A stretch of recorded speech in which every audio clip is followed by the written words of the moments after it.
अस्सलाम वालेकुम स्टूडेंट्स। आज मैंने अपने पिछले लेक्चर में कहा था कि 6.5 को मैंने 2 पार्ट्स में कर दिया था। आज मैं इसका ये एक्सरसाइज 6.5 का पार्ट 2 होगा, जिसमें से मैं ये अभी स्टार्ट लूँगी क्वेश्चन नंबर 11 से, और उसके साथ साथ अगर मुझे जो जो इम्पोर्टेंट क्वेश्चन लगेंगे वो मैं सॉल्व कर दूँगी। अच्छा, अब हम लोग स्टार्ट करते हैं इसका क्वेश्चन नंबर 11। ये हमारे पास क्या है, integral x³ dx upon a² minus x²। अच्छा, हम लोग यहाँ से मैं देखूँगी, अब यहाँ पे जो है a² माइनस, यहाँ पे उन्होंने डायरेक्ट फॉर्मेट ही दिया हुआ है सवाल का। जो फॉर्मूले का फॉर्मेट था वो सवाल में भी वही दिया हुआ है, जिससे कंफ्यूज होने की जरूरत नहीं है। जो हम सपोज करते हैं हम लोग वही करेंगे। अब फॉर्मेट भी हमें डायरेक्ट पता चले, √a² माइनस x² के लिए हमने क्या यूज़ करना है, x = a sin थीटा। तो मैं क्या सपोज करूँगी, मैं सपोज करूँगी let x = a sin theta. और अच्छा, अब यहाँ पे फॉर्मूले में मेरे पास x² भी आ रहा है, x³ भी आ रहा है, तो मैं इसी को स्क्वायर कर दूँगी तो मेरे पास x² की वैल्यू आ जाएगी इसके लिए, और x³ को इसी का क्यूब ले लूँगी तो मेरे पास x³ की वैल्यू आ जाएगी। ठीक है, तो ये अब पहले मैं इसको स्क्वायर करके दिखा दूँ। ये x² मेरे पास क्या हो जाएगा, a² sin² थीटा। यहाँ पे जो x² है उसकी वैल्यू ये मैंने निकाली, और यहाँ पे x³ है, इसकी वैल्यू किस तरह निकलेगी, x³ कर देंगे तो a³ और ये मेरे पास हो जाएगा sin³ थीटा। अच्छा, अब dx की वैल्यू किस तरह निकलेगी, इसी टर्म को इंटीग्रेट कर दूँ। अगर मैं इसी को इंटीग्रेट कर दूँगी तो वो क्या हो जाएगा, ये इसको यहाँ पे इंटीग्रेट करूँ, dx = a cos theta d theta. ये dx निकाल लिया मैंने, dx की वैल्यू निकाल ली, x³ की निकाल ली, x² की निकाल ली। अब मुझे क्या करना होगा, सिर्फ सब्स्टिट्यूट करना होगा। मैं इंटीग्रल x की जगह मेरे पास क्या था, x³ की जगह मैं क्या लिख दूँगी, a³ sin³ थीटा। dx की जगह क्या आ जाएगा, a cos theta d theta. ठीक है, और मेरे पास अंडर रूट में क्या आ जाएगा, a² की जगह क्या आ जाएगा, हमारे पास a² ही रहेगा, और x² की जगह ये वैल्यू आ जाएगी माइनस a² sin² थीटा। अच्छा, यहाँ पे क्या हो जाएगा, ये हो जाएगा a³ sin³ थीटा और a cos theta d theta. ठीक है, अब यहाँ पे मेरे पास अगर मैं इसमें से a² कॉमन ले लूँ तो ये 1 माइनस cos² थीटा हो जाएगा। तो ये डायरेक्ट मैं इसको लिख लूँ 1 minus sin² theta cos² theta के इक्वल होता है। तो ये अंडर रूट में मेरे पास क्या आ जाएगा, a² cos² theta. Trigonometric function use हुआ है। फिर हमारे पास क्या हो जाएगा, integral a³ sin³ theta a cos theta d theta. ठीक है, और यहाँ पे रूट से बाहर निकलेगा तो ये हो जाएगा a cos theta. a cos theta मेरे पास इससे कैंसिल आउट हो जाएगा। अब मैं क्या करूँगी, इस a³ को बाहर कर दूँगी। तो ये क्योंकि यहाँ पे ये a³ एज हमें कांस्टेंट है, यहाँ पे ये a³ एज अ कांस्टेंट लिया, तो ये a³ बाहर होकर integral of sin³ theta d theta. तो हमें पता है कि मैं इंटीग्रेट, अगर मुझे sin³ को इंटीग्रेट करना है तो वो किस तरह होगा। हम लोग उसको क्या करेंगे, ब्रेक कर देंगे, sin² theta dot sin theta d theta में कर देंगे। ठीक है, अब यहाँ पे sin² थीटा हमारे पास 1 माइनस cos² थीटा के इक्वल हो जाएगा, 1 minus cos² theta sin theta d theta. ठीक है, ये मेरे पास a³ हो गया, यहाँ से sin थीटा d थीटा से मल्टीप्लाई होगा। अब a³ जो है वो पूरे के साथ है, तो अब मुझे एक ब्रैकेट स्क्वायर ब्रैकेट लेना पड़ेगा, ताकि a³ सिर्फ, क्योंकि अक्सर स्टूडेंट्स क्या करते हैं, स्क्वायर ब्रैकेट नहीं लगाते, तो उससे ये होता है कि लग रहा होता है कि a³ सिर्फ इसका है, a³ जबकि पूरे का है, तो मुझे स्क्वायर ब्रैकेट लगाना पड़ेगा। तो ये मेरे पास हो जाएगा integral of sin theta d theta minus integral of cos² theta sin theta d theta. अब मैंने इसी पिछले लेक्चर में भी यही क्वेश्चन इसी तरह का टाइप को सॉल्व किया था। किस तरह किया था, मैंने बताया था कि साइन जिस तरह d थीटा होगा उसके अलावा जो भी होगा उसको u ले लेंगे। तो मेरे पास अगर u मेरे पास हो गया cos थीटा, तो du मेरे पास क्या हो जाएगा, साइन का डेरिवेटिव होता है cos का डेरिवेटिव होता है minus sine theta d theta. तो ये माइनस यहाँ पे मुझे यहाँ पे इसका डेरिवेटिव बनाने के लिए यहाँ पे मुझे माइनस चाहिए, तो मैं माइनस से मल्टीप्लाई डिवाइड करा दूँगी, तो ये मेरे पास प्लस हो जाएगा और यहाँ पे मेरे पास माइनस आ जाएगा। तो ये क्या हो जाएगा, a³ integral of sine theta d theta minus ये, अब ये माइनस जो है ये प्लस हो जाएगा, और ये इंटीग्रल हो जाएगा अब इंस्टेड मैं डायरेक्ट ही पुट कर देती हूँ, क्योंकि अब यहाँ पे मेरे पास माइनस तो आ ही जाएगा, तो ये मेरे पास डायरेक्ट क्या हो जाएगा, यू स्क्वायर डी यू। ठीक है, अच्छा अब मेरे पास क्या हो जाएगा कि ए क्यूब आ गया, ये integral sine theta d theta हो गया, और यहाँ पे मेरे पास ये अब जिसके ऊपर पावर इसका डेरिवेटिव मौजूद है, एक पावर ऐड और वही डिवाइड, तो ये क्या हो जाएगा यू क्यूब अपॉन 3 हो जाएगा।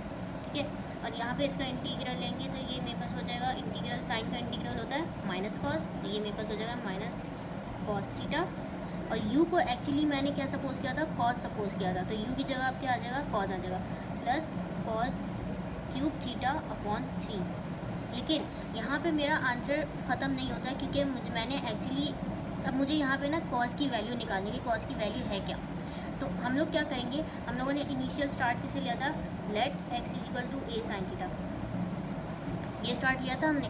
अब मैं इसमें से हमारे पास होता है कॉस स्क्वायर कॉस थीटा, हमारे पास होगा under root 1 minus sine square theta की कॉस थीटा। मुझे कॉस थीटा की वैल्यू चाहिए, मैंने कॉस थीटा हमारे पास होगा cos square theta equal to 1 minus sine square theta, तो ये मेरे पास इसका रूट ले लूँगी, तो कॉस थीटा मेरे पास under root 1 minus sine square theta हो जाएगी। अब मुझे साइन की वैल्यू कैसे पता चलेगी, साइन की वैल्यू मैं यहाँ से निकाल लूँगी, तो यहाँ से अगर मैं करूँ तो साइन थीटा मेरे पास किसके इक्वल हो जाएगा, एक्स अपॉन ए के। ठीक है, अब मैं यहाँ पे क्या करूँगी, कॉस थीटा हमारे पास हो गया अंडर रूट 1 माइनस, अब साइन स्क्वायर थीटा है तो ये हो जाएगा x square upon a square, तो ये मेरे पास क्या हो जाएगा, cos theta is equal to ये a square minus x square upon a square under root a square minus denominator same कर दिया ए स्क्वायर, ये मेरे पास क्या हो जाएगा under root a square minus x square, और ये 1 अपॉन ए, क्योंकि ए रूट से बाहर, ए स्क्वायर रूट से बाहर आएगा तो 1 अपॉन ए हो जाएगा। अब मुझे सिर्फ इसमें सब्स्टिट्यूट करना है, जैसे ये अब ये मेरे पास हो जाएगा ये इक्वेशन, अगर मैं इसको इक्वेशन 1 कह दूँ तो इक्वेशन 1 हमारे पास क्या हो जाती है, a cube bracket minus cos theta, तो ये माइनस कॉस थीटा की value 1 upon a under root a square minus x square आई, तो minus 1 upon a under root a square minus x square plus इसका 1 अपॉन, अच्छा ये cos cube theta upon 3 है, तो जब भी सब्स्टिट्यूशन कर रहे हो या हम लिमिट लगा रहे हो तो जो डिनोमिनेटर में जो है तो उसको सेपरेट कर लेते हैं, उससे हमारी कैलकुलेशन ईजी हो जाती है। तो यहाँ पे क्या करूँगी मैं, 1 अपॉन 3 करूँगी, और ये इसका जो ए है वो 1 अपॉन 3 ए हो जाएगा, ये इसका ए और इसका 1 अपॉन 3, ये 1 अपॉन 3 ए हो जाएगा। कॉस क्यूब थीटा की जगह मैं क्या करूँगी, मेरे पास है answer A square minus x square. अब यहाँ पे मुझे रूट की पावर हाफ लगानी पड़ेगी, क्योंकि मुझे ये क्यूब करना है, तो ये अब मैं इसका होल का क्यूब कर दूँगी। ठीक है, अब यहाँ पे मेरे पास आ गई a cube minus 1 upon a under root a square minus x square plus 1 upon 3 a, ये मेरे पास हाफ है और बाहर क्यूब है, तो 3 मल्टीप्लाई हो जाएगा, 3 1 जा 3, 3/2 हो जाएगा, तो ये मेरे पास हो जाएगा a square minus x square की पावर 3/2, ये हमारे पास आ गया आंसर। अच्छा यहाँ पे जो है ए के ऊपर क्यूब भी आएगा, यहाँ पे भी ए के ऊपर क्यूब आएगा, क्यों, क्योंकि कॉस क्यूब था, हम लोग ये पूरी कॉस की वैल्यू है और हमने इसको सब्स्टिट्यूट किसमें किया, कॉस क्यूब में किया, तो जब हमारे पास रूट पे हाफ लग के क्यूब लगा है तो इस पर भी क्यूब आएगा, तो ये हमारे पास क्या हो जाएगा ए क्यूब। अच्छा अब जो मैं एक्सरसाइज 6.5 का क्वेश्चन कराऊंगी, ये भी एक इंपॉर्टेंट क्वेश्चन है, क्वेश्चन नंबर 14 कराऊंगी। अच्छा मैं साथ साथ आप लोगों को बुक का रेफरेंस इसलिए दे रही हूँ ताकि आप लोग सवाल के साथ कौन सा स्पेसिफिक फार्मूला लगेगा, आप लोगों को वो डिफरेंस पता चले कि किस तरह होगा। अब देखो यहाँ पे हमारे पास है under root x square minus a square, ठीक है। अब बुक के फार्मूलाज में देखो under root x square minus a square कहाँ आ रहा है, ये आ गया, तो मुझे अब सपोज क्या करना पड़ेगा, x equal to a second. सिर्फ ये 3 फार्मूलाज हैं, क्वेश्चन के फॉर्मेट से मैच करो कि वो किससे रिजेंबल करें इन तीनों में से। अब हमारे फॉर्मेट में क्या दिया हुआ है, x square minus a square, तो मुझे क्या नहीं, इसका मतलब है ये सपोज करना है, ठीक है। तो अब मैं क्या सपोज करूँगी, let x is equal to a second theta. तो अब सोल्यूशन स्टार्ट करते हैं हम लोग कहेंगे let x is equal to a second theta d x, मेरे पास क्या हो जाएगा, सीकेंड का डेरिवेटिव होता है टेंजेंट थीटा सीकेंड थीटा, ठीक है। तो अब मेरे पास क्या हो जाएगा, ए सीकेंड थीटा टेंजेंट थीटा और डी थीटा। अब मेरे पास क्या होगा, अब मेरे पास यहाँ पे इसको मैं सब्स्टिट्यूट करूँगी एक्स की जगह, एक्स की मुझे एक्स की वैल्यू पता चल गई, ए स्क्वायर की जगह ए स्क्वायर रहेगा और डी एक्स की जगह ये सारा आ जाएगा। तो हमारे पास सोल्यूशन क्या हो जाएगा, इंटीग्रल अंडर रूट एक्स की जगह ए, डायरेक्ट मैं स्क्वायर करके लिख लूँगी एक्स की वैल्यू, तो a square secant square theta हो जाएगा, a square secant square theta minus a square upon a secant theta, a secant theta, क्योंकि एक्स की जगह ए सीकेंड थीटा आ गया और डी एक्स की जगह आ जाएगा हमारे पास डी एक्स बाहर है, तो ये डी एक्स रूट के अंदर नहीं लिखेगा, तो ये हमारे पास आ जाएगा ए सीकेंड थीटा टेन थीटा और डी थीटा। तो अब मैं क्या करूँगी, अब मैं इसमें से ए स्क्वायर कॉमन ले लूँगी, तो यहाँ पे मेरे पास रूट में क्या आ जाएगा 1 minus second square theta which is equal to tan square theta. हमारे पास ये प्रॉपर्टी होती है 1 plus tan square theta is equal to second square theta. तो अगर मेरे पास क्या आ जाएगा second square theta minus 1 tan square theta हो जाएगा, तो ये अंडर रूट में मेरे पास क्या हो जाएगा a square tan square theta into a secant theta tan theta d theta, और ये डिवाइड में किसमें हमारे पास आ जाएगा ए सीकेंड थीटा। ठीक है, अब ए सीकेंड थीटा मेरे पास यहाँ पे ए सीकेंड थीटा से कैंसिल आउट हो जाएगा, इंटीग्रल में मेरे पास क्या हो जाएगा ए टेन थीटा इंटू ए टेन थीटा डी थीटा। ठीक है, अब यहाँ पे मेरे पास ए स्क्वायर बाहर कर दिया मैंने, तो ये मेरे पास integral of tangent square theta d theta हो जाएगा। फिर वही फॉर्मूला लगाएंगे जो हमने यहाँ पे लगाया है, टेंजेंट स्क्वायर थीटा हम लोग इसको इक्वल कर देंगे सीकेंड स्क्वायर थीटा माइनस 1 के, तो ए स्क्वायर मेरे पास किसके इक्वल हो जाएगा, integral of सीकेंड square theta minus 1 D theta के। ठीक है, तो यहाँ पे मैं अब इसको अलग अलग इंटीग्रेट कर दूँगी, ए स्क्वायर ये मेरे पास हो जाएगा integral of सीकेंड square theta d theta minus integral of D theta. ठीक है, अब हमें पता होता है कि ये टेबल से कि सीकेंड स्क्वायर थीटा का डेरिवेटिव क्या होता है और डी थीटा का डेरिवेटिव क्या होता है। तो सीकेंड स्क्वायर थीटा का डेरिवेटिव हमारे पास क्या होता है, tangent theta, sorry integral, सीकेंड square theta का इंटीग्रल क्या होता है हमारे पास, टेंजेंट थीटा, तो ये ए स्क्वायर मेरे पास ये आ गया, ये मेरे पास हो गया टेन थीटा, और इंटीग्रल डी थीटा मैं पहले भी मेंशन कर चुकी हूँ, इंटीग्रल के साथ अगर कोई नंबर ना हो रहा, सिर्फ डी एक्स या डी थीटा या जो डी या डी टी, तो उसकी जगह सिर्फ ये वाली टर्म आ जाती है, तो यहाँ पे क्या हो जाएगा, यहाँ पे थीटा आ जाएगा, माइनस थीटा आ जाएगा। अब मुझे जिससे मैंने पिछला क्वेश्चन किया था वैसे ही यहाँ पे होगा कि अब मुझे इसकी वैल्यू निकालनी है, मुझे टेंजेंट की वैल्यू निकालनी है।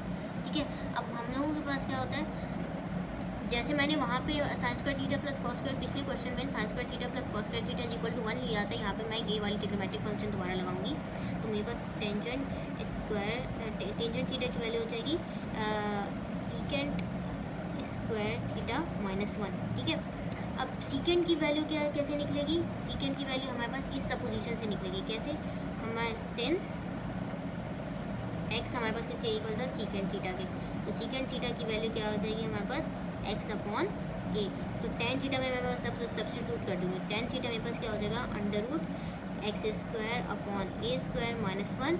अगर मैं इसको फर्दर सिंप्लीफाई करूँ तो ये मेरे पास हो जाएगा x square minus a square under root x square minus a square upon a, ये मेरे पास टेंजेंट की वैल्यू आ गई। सही है, और मेरे पास इस तरह और मैं जो है थीटा की वैल्यू कैसे निकलेगी, हमारे पास है x is equal to secant theta, तो ये हमारे पास हो जाएगा theta is equal to secant inverse of x upon a. कैसे, हमारे पास ये लिए ना, यहाँ से सिर्फ थीटा की वैल्यू निकाल दो, तो यहाँ पे मैं इस थीटा की जगह पुट कर दूँगी, तो वो मेरे पास क्या हो जाएगी, theta is equal to secant inverse x upon a. तो मैं बस अब इसमें सब्स्टिट्यूट करके दिखाती हूँ किस तरह सब्स्टिट्यूट हो रहा है। अब फाइनल आंसर में मेरे पास क्या आ जाएगा, ए स्क्वायर, मेरे पास टेन थीटा की जगह क्या आ रहा है, एक under root x square minus a square upon a. Theta की वैल्यू मैंने किसके यहीं से निकाली है, तो वो मेरे पास क्या आ रही है, minus secant inverse x upon a, ये मेरे पास आंसर आ गया, प्लस सी। तो यहाँ से लेकर ये सारा मेरे पास आंसर हो गया। आई होप इसमें एवरी स्टेप आपको क्लियर हो गया कि ये किस तरह आया। अच्छा, अब जो हम क्वेश्चन स्टार्ट करेंगे वो है क्वेश्चन नंबर 19। अच्छा, अब यहाँ पे स्टूडेंट्स ये कंफ्यूज हो सकते हैं कि यहाँ पे हमारे पास तो अंडर रूट दिया हुआ नहीं है, हमारे पास जो क्वेश्चन का फॉर्मेट है वो वो हमारे पास ये फॉर्मेट है। यहाँ पे अंडर रूट दिया हुआ, यहाँ पे जो हमारे पास जो सवाल है उसमें अंडर रूट नहीं दिया, तो इसके लिए आप लोगों को कंफ्यूज होने की ज़रूरत नहीं है। बिकॉज अगर आप लोग फिर भी अगर आप कंफ्यूज हो रहे हैं तो इसमें यूँ देख लें, मैं इसको dx upon a square plus x square एक पे की पावर एक पे 3/2 कर दिया, और एक पे मैंने कर दिया इसकी हाफ कर दिया, यानी under root a square plus x square कर दिया। ठीक है, तो ये बेसिस सेम होगी, पावर साइड हो जाएगी, हाफ प्लस 3/2 2 ही होता है। तो या इसके हिसाब से आप देखे से वो कर देंगे सपोज कि under root a square plus x, क्योंकि अंडर रूट का इतना मसला नहीं है एक्चुअली। लेकिन अगर आप फिर भी कंफ्यूज हो रहे हो तो मैं बता रही हूँ कि ये इसको मैं इस फॉर्म में लिख सकती हूँ, क्योंकि ये 2 है, ये मेरे पास हो जाएगा, इसकी रूट हटेगा तो हाफ हो जाएगा, ये 3/2 हो जाएगा, हाफ प्लस 3/2 मेरे पास 2 के इक्वल ही होता है। तो इस अगर आपको ना समझ में आ रहा हो तो आप इस तरह कर लें। इस पार्ट्स को देख के मैं सपोज कर सकती हूँ कि मुझे सपोजिशन क्या लेनी है। अब यहाँ पे सवाल में देख लें कि हमारे पास यहाँ पे है क्या कि under root x square plus a square है, तो ये मेरे पास किसके इक्वल हो गया, x is equal to a tan theta के इक्वल होगा। तो मैं सपोज क्यों करूँगी, मैं सपोज करूँगी let x is equal to a tan theta. ठीक है, तो मेरे पास क्या हो जाएगा, इसका डेरिवेटिव लूँगी डी एक्स, हमारे पास होगा ए टेंजेंट का डेरिवेटिव होता है secant square theta d theta. मेरे पास एक्स की वैल्यू भी आ गई, मेरे पास डी एक्स की वैल्यू भी आ गई। तो अब मैं इस पर सिर्फ सब्स्टिट्यूट करूँगी, तो मेरे पास हो जाएगा इंटीग्रल डी एक्स की जगह हो जाएगा a secant square theta d theta, और यहाँ पे मेरे पास आ जाएगा ए का square plus a square tangent square theta, ठीक है, का होल स्क्वायर, क्योंकि एक्स था, ये मेरे पास एक्स था, तो ये एक्स स्क्वायर के लिए ए स्क्वायर टेन स्क्वायर थीटा। अब मेरे पास क्या हो जाएगा integral of A secant square theta d theta upon, ये मैं ए स्क्वायर यहाँ से कॉमन ले लूँगी, तो मेरे पास हो जाएगा 1 प्लस टेन स्क्वायर थीटा जो कि का होल स्क्वायर, जो कि हमारे पास होता है सीकेंट स्क्वायर थीटा के इक्वल। तो ये मेरे पास हो जाएगा integral of A secant square theta d theta upon, ये मेरे पास हो जाएगा ए 4 स्क्वायर का स्क्वायर करेंगे 4 हो जाएगा, 1 प्लस टेन स्क्वायर थीटा हमारे पास किसके इक्वल होता है, सीकेंट स्क्वायर थीटा के। तो सीकेंट स्क्वायर थीटा का स्क्वायर करेंगे तो वो क्या हो जाएगा, सीकेंट 4 थीटा, सीकेंट 4 थीटा। ठीक है, अब एक ए जो है वो मेरे पास यहाँ से कैंसिल आउट हो जाएगा इस केस से, तो मेरे पास 1/a³ बच गया, इसको मैं बाहर कर दूँगी 1/a³। ठीक है, अब सीकेंट 4 थीटा है और ये सीकेंट स्क्वायर थीटा है, तो यहाँ पे जो ये सीकेंट स्क्वायर थीटा ये इससे कट जाएगा, तो मेरे पास इंटीग्रल क्या बचेगा, मेरे पास इंटीग्रल बचेगा D theta upon secant square theta. फिर हम लोग क्या करेंगे, यहाँ पे मेरे पास हो गया D theta upon integral secant square theta. अब क्या होगा, ये मेरे पास हो जाएगा 1/a³, 1/sec होता है कॉस के बराबर, तो 1/सीकेंट स्क्वायर थीटा किसके बराबर हो जाएगा, integral of cos square theta d theta. अच्छा, हम लोग यहाँ पे एक फार्मूला इस्तेमाल करेंगे, वो क्या होता है, हमारे पास फार्मूला होता है 1 प्लस कॉस स्क्वायर थीटा, हमारे पास इसके इक्वल होता है 2 कॉस स्क्वायर थीटा के, 2 कॉस स्क्वायर थीटा के। तो यहाँ से मैं कॉस स्क्वायर थीटा की वैल्यू निकालूंगी, यहाँ से मैं कॉस स्क्वायर थीटा की वैल्यू निकालूंगी, तो वो मेरे पास हो जाएगी 1 प्लस कॉस 2 थीटा अपॉन 2। तो ये मेरे पास क्या हो जाएगा 1/a³ integral of 1 plus cos 2 theta upon 2, ये मेरे पास आ गया डी थीटा। अब मैं नेक्स्ट स्टेप में क्या करूँगी, ये 1/2 को तो मैं पहले बाहर कर दूँगी, तो मेरे पास 2 के साथ 1/2a³ हो जाएगा। अब मैं इस पर मेरे पास बचा क्या है 1 प्लस कॉस 2 थीटा। ठीक है, ये मेरे पास हो जाएगा इंटीग्रल, ये पहले होल का ब्रैकेट लगा, फिर integral of 1 D theta plus integral of cos 2 theta d theta. ठीक है, अब मेरे पास ये हो जाएगा 1/2a³ इंटीग्रल इसका लेंगे, मेरे पास क्या आ जाएगा थीटा आ जाएगा, प्लस कॉस 2 थीटा का इंटीग्रल हमारे पास होता है साइन 2 थीटा अपॉन 2।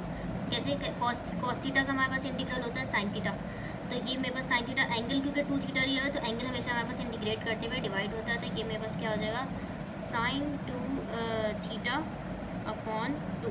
ठीक है, अब मैं इसको क्या कर सकती हूँ, मैं एक और इसके साथ एक और काम ये कर सकती हूँ कि, अच्छा नेक्स्ट पेज पे हम लोग आ जाते हैं, ये मेरे पास हो जाएगा 1/2a³, यहाँ पे मेरे पास हो गया थीटा प्लस ये 1/2 साइन 2 थीटा का हमारे पास एक और ट्रिग्नोमेट्री में फर्स्ट ईयर में आप लोगों ने पढ़ा होगा कि साइन 2 थीटा हमारे पास होता है 2 साइन थीटा कॉस थीटा के, मैं यहाँ पे मेंशन कर दूँगी 2 साइन थीटा कॉस थीटा।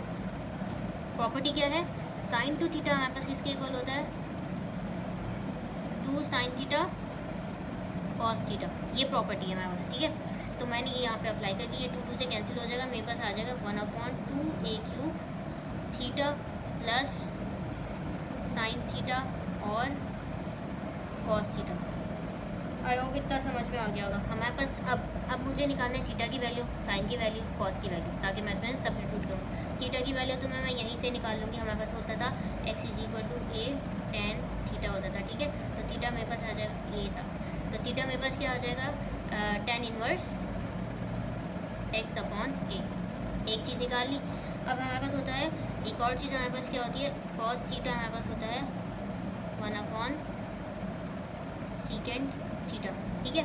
अब हम लोगों ने एक्चुअली जो सपोज किया है, हम लोगों ने सपोज किया है x = a tan थीटा।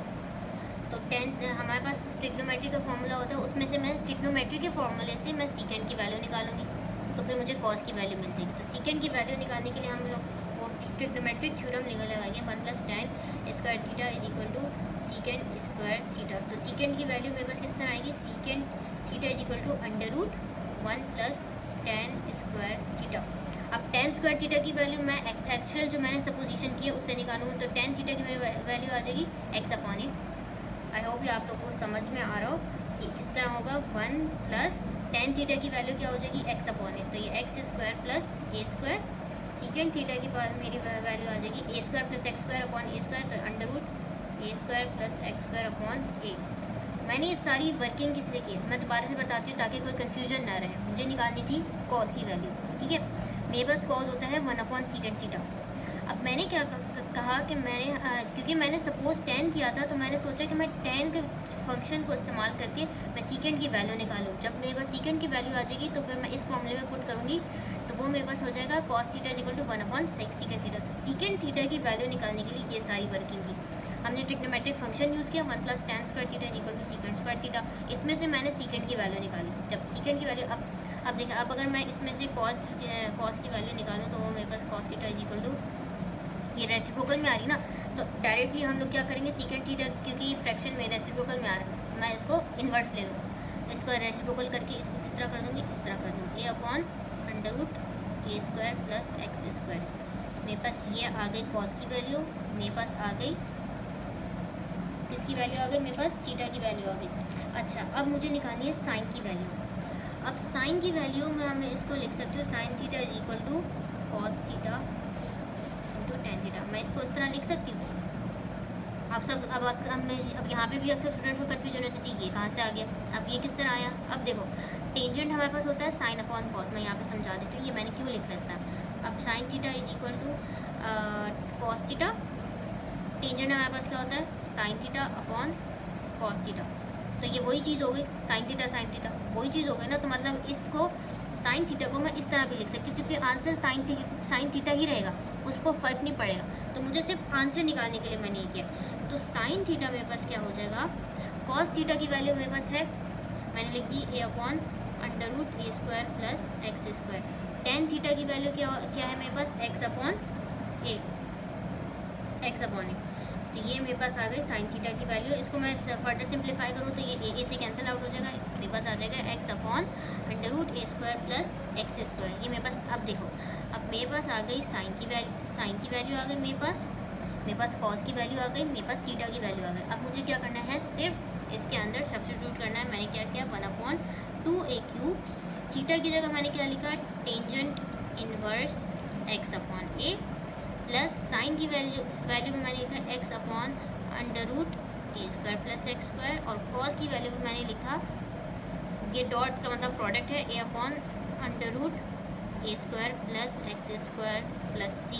अब बस एक स्टेप में इसको सिंप्लीफाई करना है, बहुत इजी सोल्यूशन है। प्रैक्टिस से आपको बहुत आराम से हो जाएंगे सवाल। प्रैक्टिस करना ज़रूरी है, प्रैक्टिस शर्त है मैथ्स की, उसके बगैर प्रैक्टिस के बगैर तो हो नहीं सकता, ठीक है। अब ये इन दोनों को मैं मल्टीप्लाई करूँगी। अच्छा, अब मुझे पता है ये बेसिस सेम है, ये भी बेस सेम है, ये सेम है। इन दोनों की पावर क्या है, हाफ। तो हाफ प्लस हाफ हमारे पास क्या होता है, 1 होता है। तो मैं इसको इस तरह लिख सकती हूँ, ये क्योंकि मल्टीप्लाई हो रहा है x/a² + x² + c। तो यहाँ पे हमारी ये एक्सरसाइज ख़त्म होती है। इसके 2 पार्ट में मैंने इस एक्सरसाइज को कंपाइल किया और मैंने कोशिश की है कि हर तरह का मिक्स प्रॉब्लम जो उसमें कन्फ्यूजन हो स्टूडेंट्स को वो क्लियर हो जाए। नेक्स्ट लेक्चर में इंशाल्लाह हम लोग एक नई एक्सरसाइज को स्टार्ट करेंगे, उसके भी सारे पॉइंट्स और को क्लियर करूँगी, सारे फार्मूलाज को, क्या क्या उसके अंदर टेक्निक यूज़ होती है, सब बताऊँगी मैं। आप कोई भी प्रॉब्लम हो, अगर इसमें कोई भी अगर स्टिल कोई कन्फ्यूजन रह गई है तो आराम से आप लोग कमेंट बॉक्स में मैसेज करें, मैं उसका जो है एक्टिवली रिस्पॉन्स दूँगी। Secondly, don't forget to like and share my channel.